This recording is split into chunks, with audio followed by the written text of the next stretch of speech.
I'm not one of those people who believes you need to have an entire natal chart, like cross-examination done before you agree to go on a date with someone. I don't think it's that deep that you need to do the whole, like compatibility, relationship, synastry reading before you determine if somebody is somebody you should go on a date with.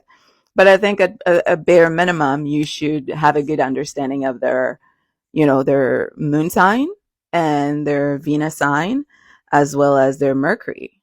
Because I think those are going to be more impactful. Because when we're talking about love, we're talking about matters of the heart. And you need to know their moon sign because the moon sign basically tells you about their emotional world. How sensitive are they? How deep does it go? How shallow is it in there when it comes to their emotional well being? How do they process emotions? How do they receive emotions?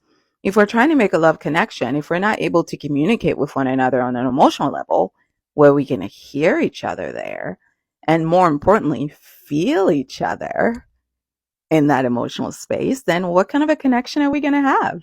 It's not going to be great.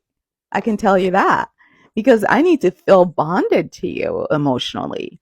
I need to feel like my soul is immersed in yours. That's only going to happen if we speak the same emotional language.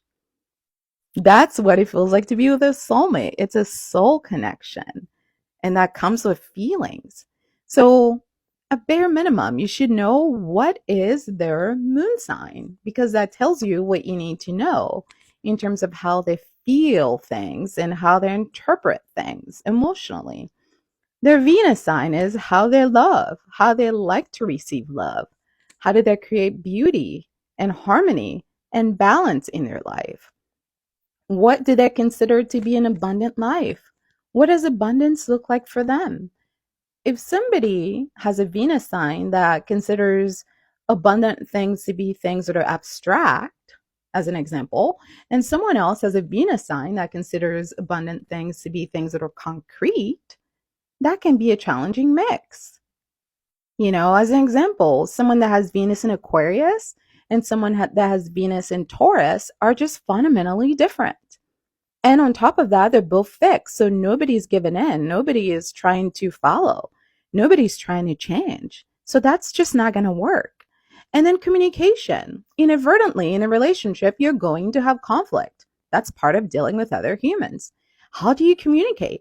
How well do you use words? How well do you listen? These are important things to know before you get entangled in somebody's world.